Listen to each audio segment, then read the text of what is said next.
A'udzubillahi minasyaitonirrajim. Bismillahirrahmanirrahim. Assalamualaikum warahmatullahi wabarakatuh. Selamat pagi, selamat siang, dan selamat malam saya ucapkan kepada semua rekan-rekan anggota Rumah Demokrasi Modern di seluruh tanah air. Hari ini hari Jumat, kebetulan saya baru selesai Jumatan dan saya berhenti di salah satu tempat. Saya sekarang berada di Treasure Island, jadi salah satu pulau dekat kota San Francisco. Sebenarnya hari ini saya dimintain salah satu sahabat saya yang menjadi pimpinan dari Gerakan Pemuda Nusantara yang disebut dengan Gen Patra di Kota Gresik untuk memberikan dukungan terhadap event yang akan dilakukan hari ini. Sehingga setelah selesai Jumatan saya pasangkan diri untuk membuat video. Dan juga dalam kesempatan yang sama saya ingin membuat juga video untuk sahabat-sahabat rekan-rekan saya di tanah air yang ada di grup RDM, Rumah Demokrasi Modern. Secara prinsip ada dua hal yang ingin saya sampaikan di sini. Pertama adalah ketika kita ingin menuntut satu perubahan, menuntut baik itu perubahan politik, ekonomi, ataupun sosial, itu cara yang tercepat, cara yang efektif, ya tentunya lewat DPR, ya, lewat lembaga legislatif atau lewat parlemen. Karena dengan mengeluarkan UU yang baru, undang-undang yang baru, maka perubahan itu bisa dilaksanakan dengan secepatnya. Karena undang-undang itu sifatnya binding atau enforceable. Masalahnya, semua kelompok oposisi dan aktivis pergerakan seperti kita semua yang ada di RDM, itu kita tidak memiliki anggota atau wakil di parlemen. Karena semua anggota DPR itu adalah wakil-wakil dari partai politik. Sehingga meskipun kita tiap hari teriak-teriak, mengkritik, demo, di jalan-jalan, kumpul-kumpul, mereka tidak terlalu peduli. Karena apa? Karena mereka sudah terlalu nyaman. Nah, inilah yang menjadi masalah utama dengan demokrasi di tanah air, di mana kedaulatan tertinggi di Indonesia itu sudah pindah tangan dari tangan rakyat ke ketua umum partai politik dengan menggunakan mekanisme secara legal di DPR, yaitu dengan menggunakan undang-undang seperti Undang-Undang MD3, Undang-Undang Pemilu nomor 7 tahun 2017, kemudian Undang-Undang Partai Politik, bahkan juga dengan amandemen Undang-Undang Dasar 1945. Jadi satu hal yang harus kita sadarin, bahwa kedaulatan tertinggi di Indonesia saat ini sudah dikudeta oleh ketua umum partai politik. Nah, dengan perubahan itu, dengan pergeseran itu, akhirnya muncul apa yang disebut dengan budaya politik baru di tanah air. Apa itu budaya politik baru?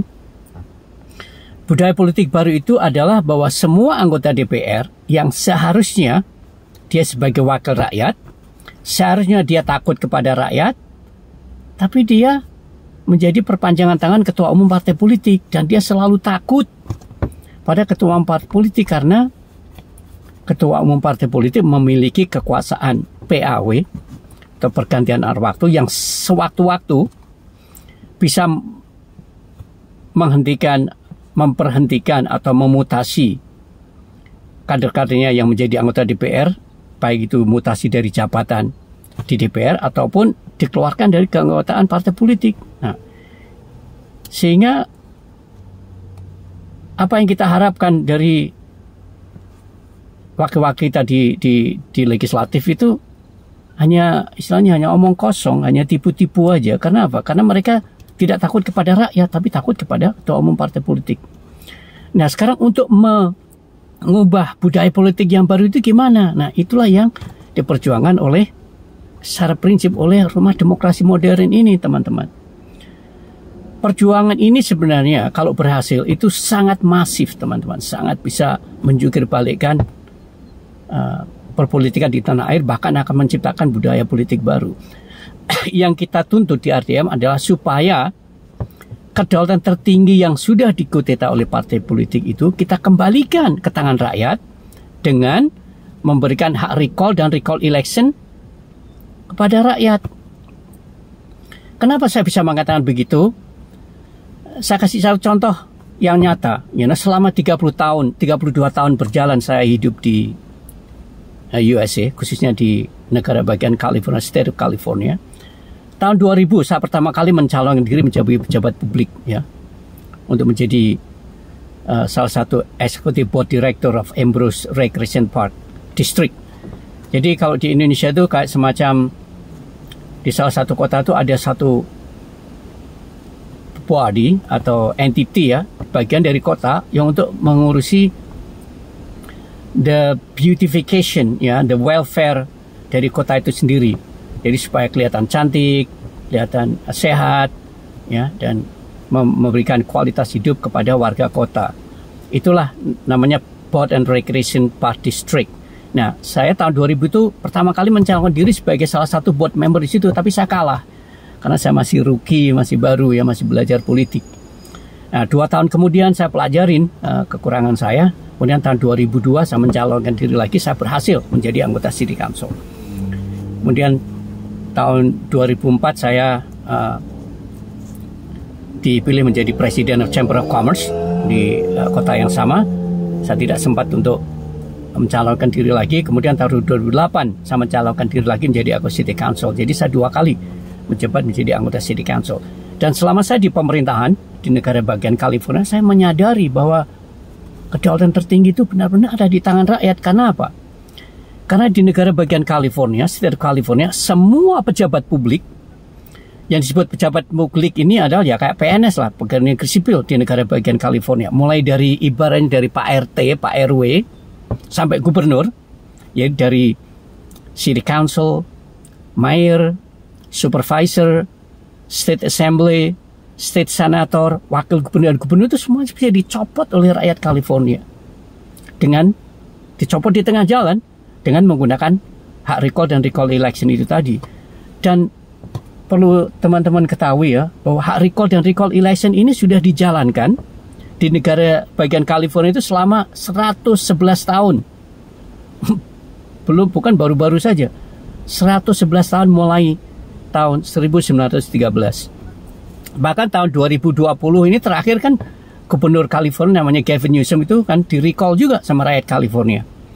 Tapi tidak berhasil. Nah, recall election itu sendiri, teman-teman, itu banyak teman-teman baik dari akademisi atau non-akademisi yang menolak. Katanya recall election itu hanya cocok untuk negara maju seperti negara Eropa, negara Amerika. Dan setelah saya pelajari, ya, ternyata alasan ini sama juga dengan alasan yang dulu dilakukan oleh para generasi tua kita, generasi ortodok kita di tahun 80-an, 90-an, ya, bahkan 60-an, bahwa demokrasi itu kan dulu ditolak juga. Katanya demokrasi itu tidak cocok dengan budaya bangsa Indonesia yang gotong royong, kekeluargaan, musyawarah untuk mufakat, tidak yang individualism, menang-menangan, one man one vote. Meskipun pengertian mereka tentang demokrasi itu banyak yang keliru, saya bisa buktikan ke depan. Tapi mungkin bukan dalam situasi sekarang ini, ya, dalam kesempatan ini. Nah, faktanya, ya, meskipun demokrasi itu awalnya ditolak, sekarang buktinya apa? Demokrasi setelah dijalankan di Indonesia selama 26 tahun, bahkan semakin solid. Meskipun demokrasi di Indonesia itu sekarang masih direkayasa dan dimanipulasi. Tapi kita sebagai orang yang paham tentang demokrasi, saya tahu istilahnya apa yang dimanipulasi itu di mana, yang direkayasa itu di mana. Dan itulah kenapa saya dengan Bang Amos, ya, Pak Agung Muksin, beliau adalah mantan petinggi dari PAN dan juga arsitek dari Partai Umat. Kita mendirikan RDM ini, Rumah Demokrasi Modern ini, supaya kita bisa mengoreksi kesalahan maupun rekayasa dari partai politik untuk menguasai atau mengkudeta kedaulatan tertinggi rakyat. Nah, disinilah pentingnya bagi teman-teman di RDM untuk memahami betul nilai-nilai dari demokrasi itu. Nah, hak recall dan recall election itu sendiri sebenarnya implementasinya itu sangat sederhana, teman-teman, sangat simple sebenarnya. Jadi sebagai contoh, misalkan mirip aja kayak pemilihan kepala desa, ya. Jadi ketika rakyat California itu akan merecall seorang gubernur atau seorang state senator, seorang mayor, seorang anggota city council, itu cukup, ya tentunya ada probable cause, ada sebab akibatnya. Nah, tahun 2020 ini ketika gubernur California Gavin Newsom itu di-recall, itu penyebabnya apa? Sebagian masyarakat itu menganggap gubernur itu nggak becus ngurusin ekonomi, karena waktu itu ekonominya hancur lebur. Tetapi sebagian juga rakyat California mengatakan ekonomi di California rusak karena COVID-19, karena ekonomi lagi banyak inflation dan sebagainya. Tapi ya itulah yang namanya rakyat pemegang kedaulatan tertinggi, akhirnya mereka mengumpulkan semacam petisi, teman-teman, petisi. Nah, untuk gubernur itu minimal 10% dari total DPT pada pilgub yang terakhir. Jadi lebih dari 1.200 juta tanda tangan dan fotokopi KTP yang harus dikumpulkan. Dan rupanya itu berhasil dalam waktu berapa? 90 hari. Itu cukup dikumpulkan waktu itu. Tetapi memang teknik mereka yang ingin melakukan hak recall election itu, ya, sebelum petisi recall election di file, diregistrasi ke Secretary of State, tapi mereka sudah melakukan movement untuk mengumpulkan tanda tangan itu. Hey, ini gimana ini? Gubernur California itu nggak becus ngurusin ekonomi, kita pekerjaan udah sulit, inflasi tinggi, gimana kita recall? Nah, ketika kita berhasil, udah disertify, didaftarkan ke Secretary of State. Nah, Secretary of State itu akhirnya nanti akan diverifikasi. Ini benar nggak dari 1.200 signature ini, benar nggak dia mau merecall? Nah, caranya apa? Secretary punya orang tersebut diteleponin, tapi secara random, misalkan dari 10 telepon siapa yang terima itu benar apa enggak gitu. Nah, dari situ setelah diverifikasi ternyata berhasil, maka Secretary of State itu mengumumkan bahwa hak recall ini akan dijalankan biasanya 3 bulan setelah filing itu dilengkapin. Nah, selama 3 bulan ini akan ada kampanye juga, siapa yang mau mencalonkan diri menjadi calon gubernur California untuk menggantikan gubernur yang di-recall.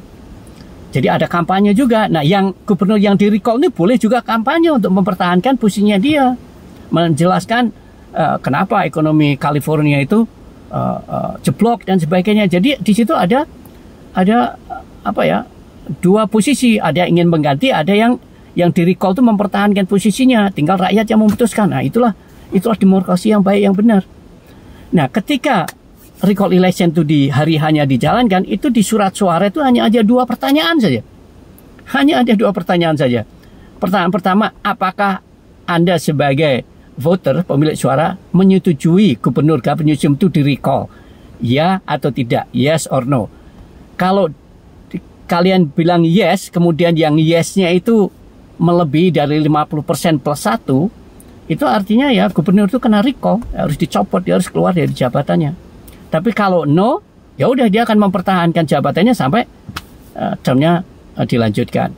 Nah, yang kedua, pertanyaan kedua, kan itu ada kandidat-kandidat. Biasanya di situ ada ya 3, 4 sampai 5 kandidat, bahkan ada sampai 7 kandidat juga. Nah, dari 7 kandidat ini, siapa pilihan Anda? Cuman boleh pilih 1, misalkan A, B, C, D, E, F, gitu ya. Misalkan A itu mendapatkan suara terbanyak. Nah, ketika A ini mendapat suara terbanyak, ya dia yang akan menggantikan gubernur yang di-recall.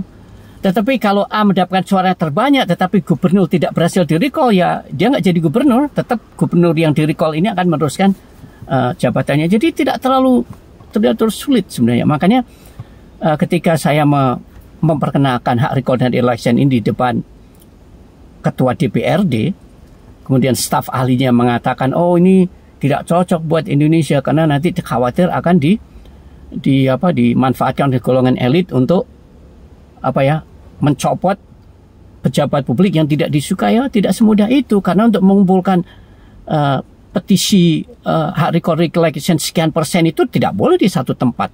Harus ada spread, misalkan harus terwakili oleh sekian county atau sekian kecamatan, sekian desa. Dan itu ada aturannya sendiri-sendiri. Intinya begini teman-teman, kita dari RDM itu siap memberikan penjelasan, ya, memberikan dukungan, kontribusi, bahkan memberikan arahan tentang undang-undang yang harus dibikin untuk menjalankan hak recall election, aturannya gimana, prosesnya gimana, prosedurnya gimana, dan mekanisme gimana. Ingat ya, California itu mendapatkan hak recall itu sudah 111 tahun. Kalau jenengan sudah melakukan hal yang sama 111 tahun, itu kan udah hafal di kepala, ibaratnya begitu. Cuman apa yang dilakukan di California tidak bisa kita lakukan begitu saja di Indonesia, harus disesuaikan dengan situasi, kondisi, dan geografi di tanah air. Jadi secara prinsip itu teman-teman di RDM ya, bahwa kita di RDM itu sebenarnya cukup mengetahui kelemahan atau keburukan demokrasi Indonesia, dan kita mengetahui solusinya. Cuman untuk menuntut perubahan ini tidak gampang, karena perubahan yang paling mudah itu adalah lewat legislatif. Ya, bahkan sekarang muncul itu si Pak Amin Rais dengan ketua umum yang sudah mau habis masanya, yaitu Bang Sud, ingin melakukan amandemen kelima untuk kembali ke Undang-Undang Dasar 45. Kalau saya mengatakan begini, bukannya saya nggak setuju, it's too late. Kenapa? Bang Sud yang waktu 10 tahun menjadi ketua, 10 tahun atau 5 tahun menjadi ketua MPR, kenapa baru sekarang ketika dia udah mau habis masa jabatannya baru berkoar-koar ingin mengembalikan Undang-Undang 45? Padahal kita aktivis pergerakan itu sudah lama menuntut supaya kita kembali ke Undang-Undang 1945. Nah, kami dari RDM ya, kita tuh mendukung saja kita kembali ke Undang-Undang 45 dengan addendum. Karena kita sadar bahwa Undang-Undang 45 itu terlalu sederhana, banyak kekurangan. Kekurangannya apa? Saya bisa memberikan lebih detail mungkin di lain kesempatan. Tapi secara prinsip begini teman-teman, dua hal ya. Kalau kita ingin buat perubahan secara cepat, instan ya kita harus tembusin ke legislatif, baik itu lewat MPR, DPR, atau DPRD. Tetapi semua lembaga legislatif itu kan sudah dikuasai oleh partai politik. Jadi untuk membuat perubahan secara cepat, instan ya harus lewat partai politik. Sementara itu kita tidak punya partai politik. Dan partai politik itu tidak dikuasai oleh oligarki ekonomi dan oligarki politik. Susahnya di situ, mereka saat ini sudah terlalu nyaman dengan partekrasi. Ya, tidak mungkin mereka mau berubah. Nah, perubahan yang kedua itu adalah lewat yang tidak instan, perlu perjuangan yang panjang, perlu tenaga, energi, kesabaran yang luar biasa, yaitu dengan cara menggerakkan masyarakat sipil. Jadi gerakan masyarakat sipil yang kita lakukan di RDM, ya memang tidak mudah dan tidak instan. Dan saya tahu disitulah banyak orang yang tidak sabar, tidak punya energi, bahkan berpikir ini kapan ini akan ada perubahan. Itu sudah mereka sudah istilahnya kelepek-kelepek duluan. Makanya sekali lagi saya mengatakan bahwa apa yang saja yang kita lakukan sebagai seorang aktivis pergerakan itu jangan terlalu berfokus kepada hasilnya dulu. Kita fokus kepada apa yang bisa kita perbuat. Lakukanlah semua aktivisme ini sebagai ibadah politik. Ketika kita melakukan itu sebagai ibadah politik, semakin banyak tantangan, semakin besar yang tantangan yang kita hadapin, kan semakin banyak hal yang harus kita lakukan. Nah, semakin banyak ibadah politik yang kita lakukan, mudah-mudahan semakin banyak pahalanya. Hasilnya itu terserah Allah yang Maha Kuasa yang menentukan. Nah, kalau menurut saya begitu teman-teman. Jadi sekali lagi untuk menuntut perubahan di tanah air itu sekarang ini harus lewat partai politik kalau ingin cepat. Tapi karena opsi itu tidak ada, ya kita harus melakukan yang jangka panjang. Tapi percayalah bahwa perjuangan jangka panjang itu selama kita lakukan secara bersama itu semakin cepat. Tapi kalau kita lakukan secara sporadik ya, kita nggak bersatu, masing-masing punya keinginan sendiri-sendiri, itu akan semakin jauh, semakin lama, dan semakin banyak tantangan. Demikian teman-teman RDM di tanah air. Atas kurang lebihnya apa yang saya sampaikan, saya tentunya mohon maaf sebesar-besarnya. Saya tidak luput dari kesalahan, kekurangan. Kalau ada yang baik dari apa yang saya ucapkan, datangnya dari Allah Subhanahu wa Ta'ala. Kalau ada kekurangan, kesalahan, tentunya itu adalah shortcoming atau kebodohan dari saya sendiri sebagai seorang manusia biasa dan sebagai seorang aktivis demokrasi yang ingin mencoba untuk memperbaiki demokrasi, pemilu dan pilpres di tanah air. Demikian teman-teman, saya ucapkan selamat berweekend, selamat melakukan aktivitas, dan sampai ketemu lagi di lain kesempatan. Terima kasih. Assalamualaikum warahmatullahi wabarakatuh.